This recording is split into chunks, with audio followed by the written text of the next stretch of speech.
Assalamualaikum warahmatullahi wabarakatuh. Apa kabarnya Suni Soliha? Bertemu dengan Ustadz di pelajaran Geografi kelas 3. Ya. Kalau kemarin pekan lalu kita membahas tentang daratan dan apa saja yang ada di daratan. Antum masih ingat kan? Ada apa aja yang ada di daratan?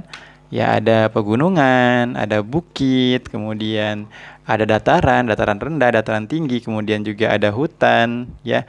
Kemudian juga ada dataran yang digenangi air seperti sungai, kemudian danau, kemudian rawa, ya, dataran-dataran yang digenangi air.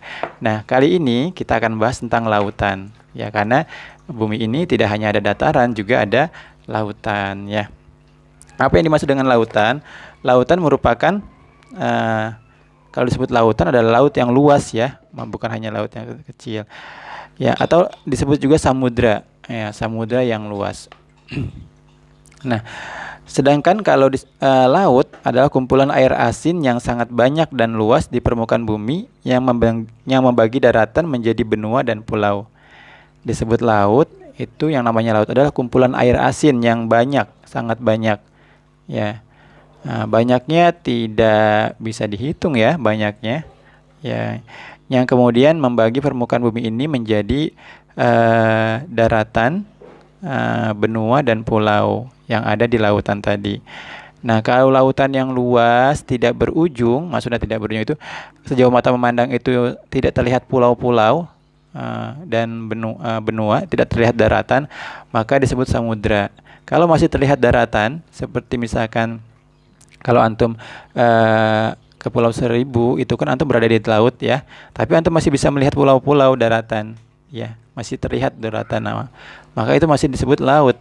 Tapi kalau antum sudah jauh menuju samudra atau lautan, antum tidak akan melihat ujung daratan, semuanya tampak hanya air, ya. Pertemuan antara daratan dan lautan disebut pesisir atau pantai.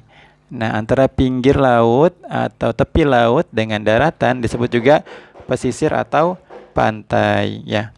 Indonesia adalah negara yang terdiri dari beberapa pulau yang dikelilingi oleh laut dan samudra seperti Laut Jawa, Samudra Pasifik, dan Samudra Hindia. Ya, antum bisa lihat pada peta antum. Ya, Laut Jawa memisahkan Pulau Jawa dan Pulau Kalimantan. Ya, antara Pulau Kalimantan dan Pulau Jawa ada Laut Jawa. Kemudian Samudra Pasifik memisahkan Indonesia dengan benua Amerika. Itu samudra yang sangat luas, yang sepanjang mata memandang hampir tidak terlihat daratan, ya, sejauh antum berhari-hari perjalanan. Dan Samudra Hindia memisahkan Indonesia dengan benua Australia. Itu adalah samudra yang luas atau lautan yang sangat luas. Ya, berikutnya nanti akan kita bahas terkait dengan teluk, tanjung, dan selat. Apa itu teluk, apa itu tanjung, apa itu selat? Nanti silakan antum baca modul. Nanti kemudian kita bahas satu persatu dan kita lihat contohnya yang ada di Indonesia seperti apa sih teluk itu, tanjung itu seperti apa sih, selat itu seperti apa sih, gitu, ya, dan dimanfaatkan untuk apa saja. Baik, silakan antum baca modul antum, jadi pelajari dan dibaca. Assalamualaikum warahmatullahi wabarakatuh.